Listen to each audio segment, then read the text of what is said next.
So, good day class. So, today we're going to discuss about SPP document 202, which is about the regular design services. Okay, so let's first tackle its applicability.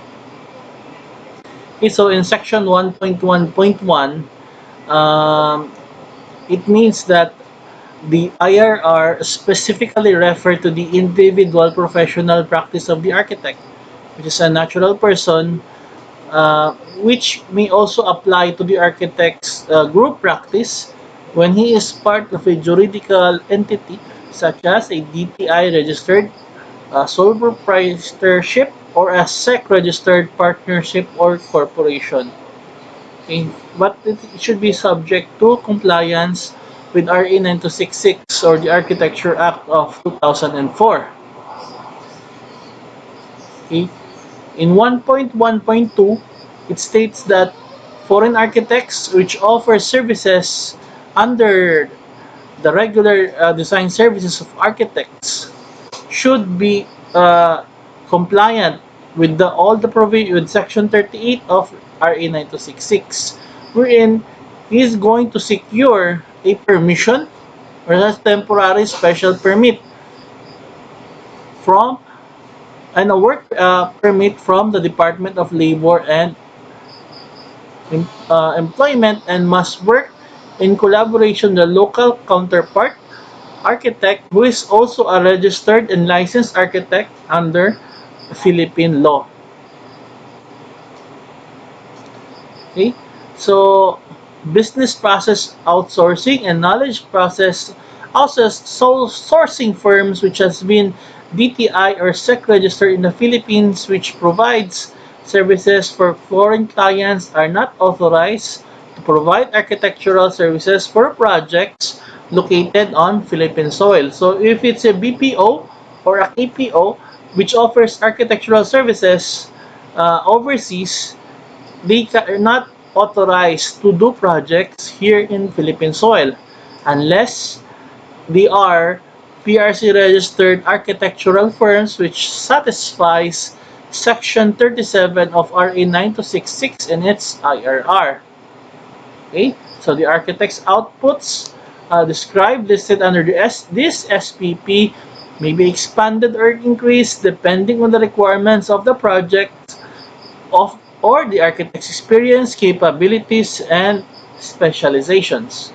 So these are just the minimum class, but the architect can expand on these services. So what are the regular design services of the architect? In 1.2.1, the architect acts as the owner's advisor or representative. So he is the one who translates the needs and requirements of the owner to satisfy um, the functional needs of the client. Okay? Then, the architect's work shall start at the inception of the project when the owner outlines his requirements for the project. So, during that time, when the owner already consults you with the requirements, that that is already the beginning of rendering services towards your client. So what are the scope of services? So let's start with the project definition phase. So what is this phase? So this phase involves the definition of the requirements of the project by the owner. So the architect in turn informs the owner of the technical requirements of the project, the provisional fees. So in this phase, the architect shall in 1.1.2 consult with the owner to ascertain the conceptual framework of the project and other requirements, gather relevant data leading to the definition of the requirements of the project, including the scope of the architect's services, review and refine the owner's space requirements and translate them into an architectural program. Then, prepare an initial statement of probable construction cost.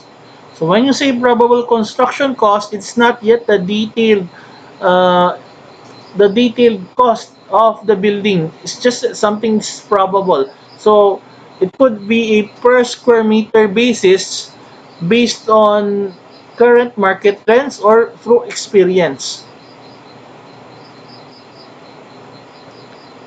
Then you have the schematic design phase. So we're in this phase consists of the preparation of the schematic design studies, which was derived from the project definition phase. So let's go back. So after the project definition phase, you go to the schematic design phase. So it is where the owner's program is evaluated, including the schedule, the budget, the project site, and methods of project deliveries are proposed. Then it is where initial line drawings, which represents design studies leading to a recommended design solution, will be presented by the architect subject to the approval of the owner. Then it is also where you're going to submit the owner a statement of probable construction cost, which will be based on current cost parameters or through the experience of the architect. After the schematic design phase class, you move to the design development. So, on the design development, based on the approved schematics and conceptual plans, it is where the architect prepares the design development documents, which consist of the plans, elevations, sections, and other drawings. Then it is where you're going to outline the specifications to fix and illustrate the size and character of the entire project as a type of materials, type of structural, electrical, mechanical, sanitary, electronic, and communication systems. Phase N 8.3.3, a diagrammatic layout of construction systems, and of course an updated statement of probable construction cost for submission to the owner. Because in design development phase class, I think the materials are already much clearer compared to the schematic design phase. So it will be much more what you call this, no, not accurate, but much more precise compared to the schematic design. Okay, then let's move to the construction phase.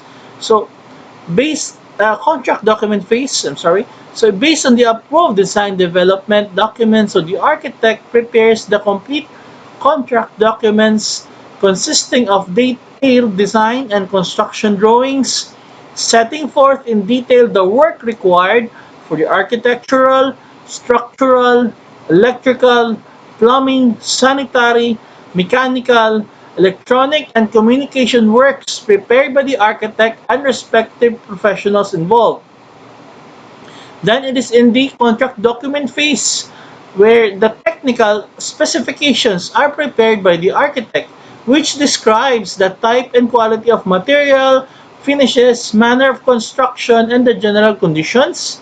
Then you're going to submit to the owner 7 sets of all construction drawings and technical specifications for the purposes of obtaining a building permit.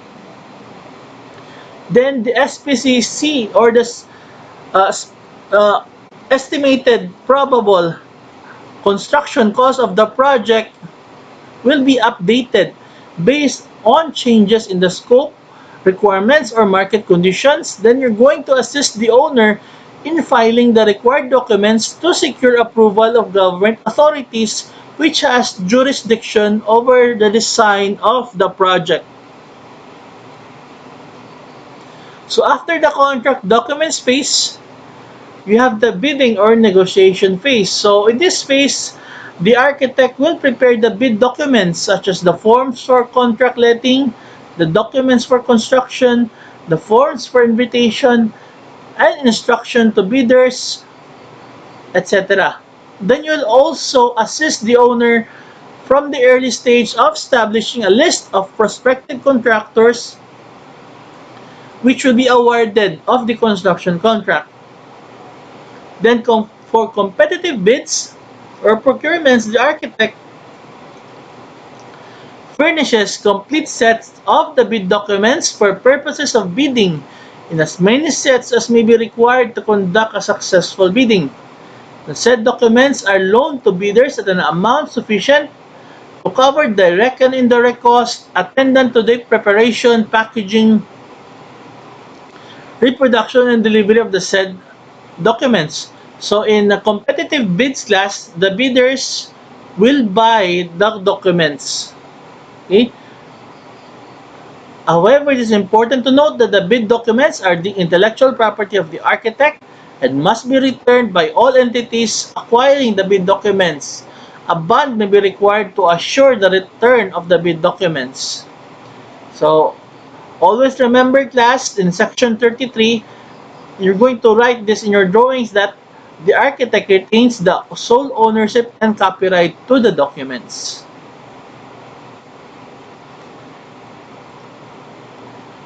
Okay, so I think it's also important to note that bidders cannot reproduce the documents for unauthorized purposes. So the owner also must not use the documents for any other purpose other than the project for which the owner and architect signed an agreement. So he cannot use the documents class, the contract documents, the plans, the designs that you prepared for other projects, which is outside of what you have initially agreed. Then the architect helps in organizing and conducting pre-bid conferences. You respond to questions from bidders. Then you assist the owner in obtaining proposals from contractors. Analyze bid results. Prepare abstract of bids. Notice of award. Then notice to proceed in other construction contracts. Then for negotiated contracts, the architect performs similar functions as in item 2.5.2 but negotiates with one contractor instead of many bidders. Now let's move on to the construction phase.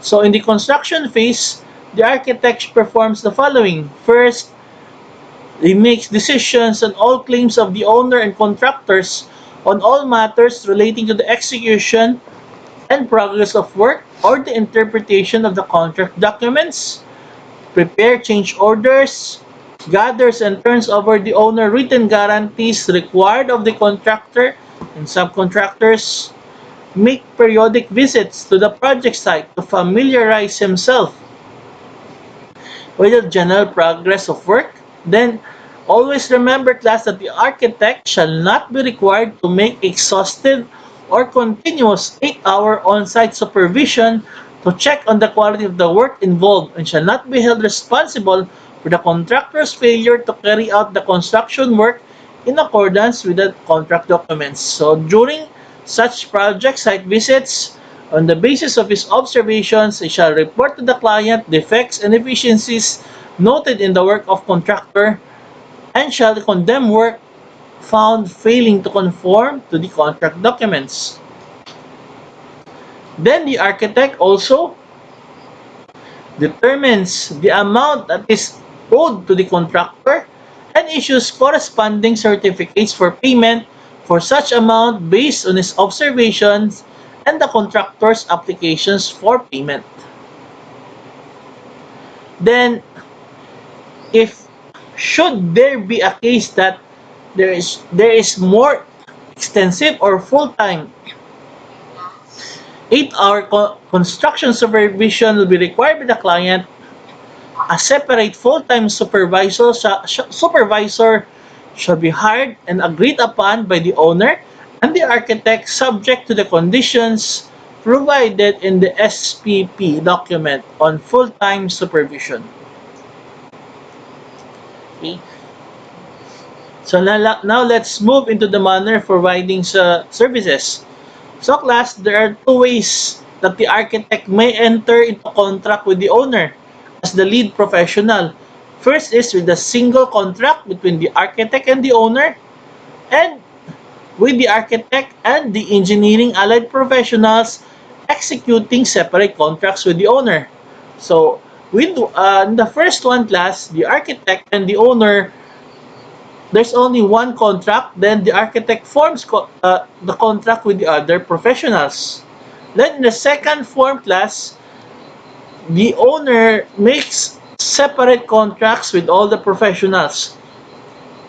Okay, so these are the two forms. But in both cases, the professional responsibilities and liabilities of each state-regulated professional remain separate. The architect does not assume any of the responsibilities and liabilities of the other professionals.